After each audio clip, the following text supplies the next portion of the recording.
1 जनवरी 1818 को east India company और पेशवा बाजीराव द्वितीय की सेना के बीच हुए भीमा कोरेगांव युद्ध की आज बरसी है।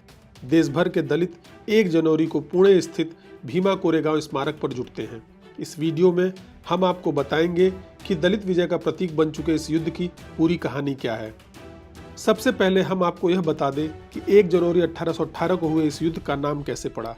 ईस्ट इंडिया कंपनी और पेशवा बाजीराव द्वितीय की सेना के बीच यह युद्ध पुणे के करीब स्थित कोरेगांव नामक गांव में हुआ था। यह गांव भीमा नदी के किनारे बसा हुआ है, इसीलिए इस युद्ध का नाम भीमा कोरेगांव युद्ध पड़ गया। भीमा कोरेगांव युद्ध से पहले ही अंग्रेजों और मराठा के बीच हुए 2 युद्धों में पेशवा कमजोर हो चुके थे। पेशवा की सेना में 20,000 घुड़सवार और 8,000 पैदल सैनिक थे। पेशवा अंग्रेजों की पुणे रेजिडेंसी पर कब्जा करना चाहते थे। पहले बाजीराव द्वितीय ने पुणे पर कब्जा करने के लिए 5,000 सैनिक भेजे, लेकिन बाद में उन्होंने ब्रिटिश सेना के छोटे आकार को देखते हुए 3 इन्फेंट्री डिवीजन भेजे। हर डिवीजन में करीब 600 सैनिक थे। 3 डिवीजन में मिलाकर करीब 2,000 सैनिक पेशवा की तरफ से युद्ध में शामिल हुए। ब्रिटिश सेना की रेजिमेंट में कुल 834 सैनिक थे। ब्रिटिश सेना ने पेशवा के सैनिकों को पुणे में घुसने नहीं दिया। 12 घंटे तक चली इस लड़ाई में पेशवा के करीब 500 से 600 सैनिक मारे गए। भारी नुकसान के बाद बाजीराव ने अपने सैनिकों को वापस बुला लिया। पेशवा द्वारा फौज को वापस बुलाने की एक बड़ी वजह ब्रिटिश जनरल जोसेफ स्मिथ की एक बड़ी सैन्य कमान के साथ वहां आने का भय भी बताया जाता है। बॉम्बे प्रेसिडेंसी के गजेटियर के अनुसार ईस्ट इंडिया कंपनी के 834 सैनिकों में 49 सैनिक मारे गए। 200 से ज्यादा ब्रिटिश सैनिक घायल हुए या फिर लापता हो गए।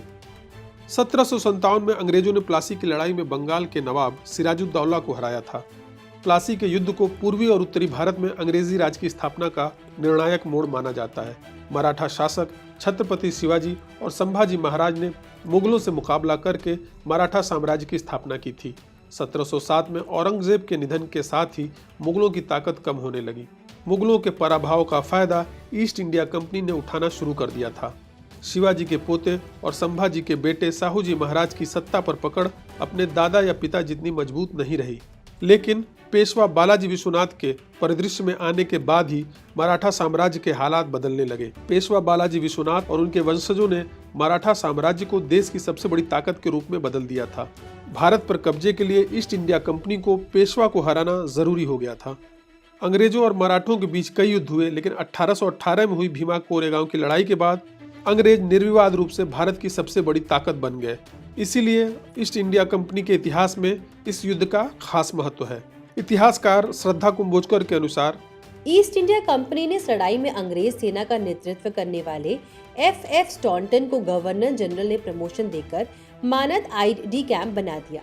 ब्रिटिश संसद में भी भीमा कोरेगांव युद्ध की प्रशंसा की गई।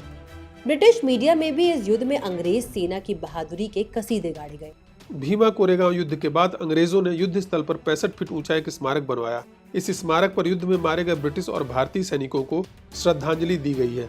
स्मारक पर अंग्रेजी और मराठी में लिखा है कि यहाँ ब्रिटिश सेना ने पूरब में अपनी सबसे गर्व भरी जीत हासिल की। स्मारक पर ब्रिटिश इंडिया कंपनी की बॉम्बे नेटिव इन्फेंट्री के 49 जवानों के नाम भी उत्कीर्ण हैं, जो पेशवा की सेना के संग युद्ध में मारे गए थे। इन जवानों में 22 महार समुदाय के हैं।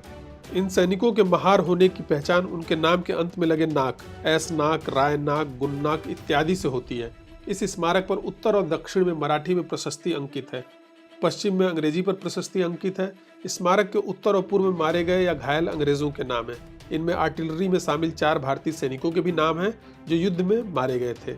जातिगत व्यवस्था में महार समुदाय को अछूत समझे जाने के बावजूद उनकी ख्याति एक सैन्य जाति के रूप में रही है। राजपूत, यादव, जाट, गुजर और मराठा की तरह महार को भी फाइटर कास्ट माना जाता है। छत्रपति शिवाजी की सेना में भी महार शामिल थे। भीमा कोरेगांव रणस्तंभ सेवा संघ के उपाध्यक्ष सच्चिदानंद कडलक के अनुसार महार शिवाजी के समय से मराठा सेना के हिस्सा रहे हैं। लोग भूल गए कि छत्रपति संभाजी के भौतिक अवशेष को दुश्मनों के कब्जे से महारों ने हासिल किया था। संभाजी को औरंगजेब ने मरवाया था। महारों ने पेशवा की सेना के लिए पानीपत की तीसरी लड़ाई और खाड़दा की लड़ाई जैसी कई प्रमुख लड़ाइयों में अहम भूमिका निभाई थी। लेकिन इतिहास अक्सर ब्राह्मणवादियों ने लिखा है और वो तथ्यों को तोड़ मरोड़ कर पेश करते हैं। ईस्ट इंडिया कंपनी ने महारों की वीरता को पहचाना और उन्हें अपनी सेना में जगह दी। श्रद्धा कुंभोजकर के अनुसार कोरेगांव के बाद 1826 में हुए कठियावाड़ा युद्ध, 1846 में हुए मुल्तान युद्ध और 1880 में हुए दूसरे अफगान युद्ध में महार रेजिमेंट ने उल्लेखनीय योगदान किया था। श्रद्धा कुंभोजकर के अनुसार 1857 में भारत के प्रथम स्वतंत्रता संग्राम के दौरान ईस्ट इंडिया कंपनी की बॉम्बे आर्मी के महार रेजिमेंट के कई सैनिकों ने अंग्रेजों के खिलाफ बगावत कर दी थी। उसके बाद से ही अंग्रेज महारों के प्रति सशंकित हो गए थे। 1892 में उन्होंने महार को मार्शल रेस की सूची से बाहर कर दिया। अंग्रेजों के इस फैसले के खिलाफ महार समुदाय में आवाज उठने लगी। 1894 में ब्रिटिश सेना के पूर्व सैनिक गोपाल बाबा वालंगकर ने एक संगठन बनाकर ब्रिटिश शासन से महारों को लड़ाका जाति समूह से बाहर करने के फैसले पर फिर से विचार करने की अपील की। एक अन्य नेता शिवराम जानबा कामले ने भी महारों को ब्रिटिश सेना में शामिल किए जाने के लिए पुरजोर पैरवी की।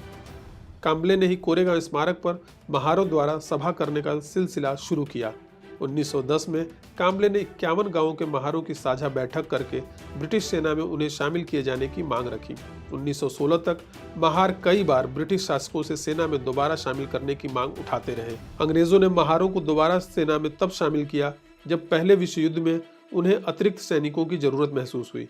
1917 में बॉम्बे प्रेसिडेंसी सरकार ने महारों को सेना में भर्ती करने के साथ ही उनकी 2 प्लाटून बनाने का आदेश दिया, लेकिन 1914 से 1918 तक चले पहले विश्व युद्ध के खत्म होने के साथ ही ब्रिटिशों ने महारों की सेना में भर्ती फिर से बंद कर दी। भीमा कोरेगांव के इतिहास में बड़ा मोड़ तब आया जब बाबा साहब डॉक्टर भीमराव अंबेडकर ने कोरेगांव युद्ध की 109वीं बरसी पर 1 जनवरी 1927 को इस स्मारक का दौरा किया। शिवराम काम्बले के बुलावे पर ही बाबा साहब कोरेगांव पहुंचे थे। भीमा कोरेगांव स्मारक को ब्राह्मण पेशवा के जातिगत उत्पीड़न के खिलाफ महारों की जीत के प्रतीक के तौर पर बाबा साहब ने भीमा कोरेगांव युद्ध की बरसी मनाने की विधिवत शुरुआत की। बाबा साहब के इस फैसले के पीछे उनके निजी इतिहास की भी बड़ी भूमिका थी। बाबा साहब भी महार जाति से आते थे। उनके पिता रामजी मालोजी सकपाल भी ब्रिटिश सेना के महार रेजिमेंट में सूबेदार से रिटायर हुए थे। बाबा साहब के दादा भी महार रेजिमेंट में रहे थे। महार रेजिमेंट के साथ ही कोरेगांव का बाबा साहब के निजी जीवन से गहरा संबंध था। इस बात का जिक्र बाबा साहब ने अपनी किताब वेटिंग फॉर वीजा में किया है। फौज से रिटायर होने के बाद बाबा साहब के पिता कोरेगांव में खजांची के रूप में तैनात थे। बाबा साहब अपने भाई और बहन के बेटे के साथ सतारा से कोरेगांव जा रहे थे। उस समय बाबा साहब की उम्र 9 साल थी। कोरेगांव पहुंचने पर उन सब के महार होने के कारण गाड़ी वालों ने उन्हें ले जाने से मना कर दिया। बहुत मिन्नत करने के बाद एक गाड़ी वाला उन्हें ले जाने को तैयार हुआ। रास्ते में जब उन्हें प्यास लगी तो लोगों ने उन्हें पानी पिलाने से मना कर दिया। इस घटना ने बाबा साहब के वैचारिक निर्माण में निर्णायक भूमिका अदा की। बाबा साहब ने लिखा है, मैं यह सब जानता था, लेकिन उस घटना से मुझे ऐसा झटका लगा जो मैंने पहले कभी महसूस नहीं किया था। उसी से मैं छुआछूत के बारे में सोचने लगा। उस घटना के पहले तक मेरे लिए सब कुछ सामान्य सा था, जैसा कि सवर्ण हिंदुओं और अछूतों के साथ आमतौर पर होता है। अब इस स्मारक का संरक्षण भीमा कोरेगांव रणस्तंभ सेवा संघ नामक संगठन करता है। दलितों के लिए इस स्मारक का महत्व समय के साथ बढ़ता गया है। BKRSS के अध्यक्ष सर्जे राव वाघमारे ने मीडिया को बताया था, भीमा कोरेगांव युद्ध की 200वीं बरसी पर करीब 8 लाख लोग इस स्तंभ पर जमा हुए थे। आधुनिक इतिहासकारों के अनुसार भीमा कोरेगांव युद्ध पेशवा और महारों के बीच हुआ युद्ध नहीं था। ये 2 रियासतों के बीच हुआ युद्ध था, जिनके लिए अलग अलग समुदाय के लोग सैनिक के तौर पर लड़ रहे थे। इसलिए किसी एक पक्ष को किसी खास जाति का प्रतिनिधि समझना ऐतिहासिक रूप से न्याय संगत नहीं होगा। दलित एक्टिविस्टों के अनुसार भीमा कोरेगांव युद्ध में अंग्रेजों के 834 सैनिकों में करीब 500 पैदल सैनिक महार थे। हालांकि भीमा कोरेगांव स्मारक पर केवल 22 महारों के नाम है और वो भी उनके उपनाम के आधार पर लगाए गए अनुमान है। दलित विचारक और प्रोफेसर आनंद तेलतुंबड़े ने अपने एक लेख में लिखा है, हालांकि ये ठीक संख्या नहीं पता, लेकिन ये साफ है कि बॉम्बे नेटिव इन्फेंट्री के सभी सैनिक महार नहीं थे। अगर मारे गए लोगों की सूची देखें तो भी साफ है कि मारे गए 49 सैनिकों में 27 सैनिक महार नहीं थे। इन तथ्यों की रोशनी में ये कहना गलत होगा कि महार पेशवा के ब्राह्मण सत्ता के खिलाफ लड़ रहे थे। भीमा कोरेगांव युद्ध के बाद महारों के जातिगत उत्पीड़न में कोई फर्क पड़ा हो, इसका भी कोई ठोस सबूत नहीं है। आनंद तेलतुंबड़े ने लिखा है, इस बात के कोई सबूत नहीं मिलते हैं कि पेशवा राज खत्म होने के बाद महारों को जाति उत्पीड़न से कोई राहत मिली थी। सच ये है कि जातिगत उत्पीड़न अबाध रूप से जारी रहा था। भीमा कोरेगांव की लड़ाई के बाद भी जिस तरह अंग्रेजों ने महारों की सेना में भर्ती रोक दी, उससे साफ है कि उनका मकसद अपना हित साधना था। ये अलग बात है कि बाबा साहब ने भीमा कोरेगांव युद्ध का इस्तेमाल दलित अस्मिता को जगाने के लिए किया।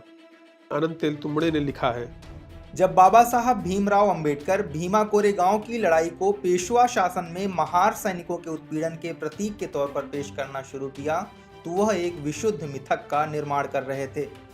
इतिहासकार जो भी कहें, आज के दलित राजनीति में भीमा कोरेगांव युद्ध का एक अहम स्थान है। आज भी देश भर के दलित इस मौके पर पुणे में इकट्ठे होते हैं। उम्मीद है कि आप सबको यह वीडियो पसंद आया होगा। ऐसे ही और दूसरे वीडियो देखने के लिए हमारे चैनल को सब्सक्राइब करें और नोटिफिकेशन पाने के लिए बेल आइकन ज़रूर दबाएं।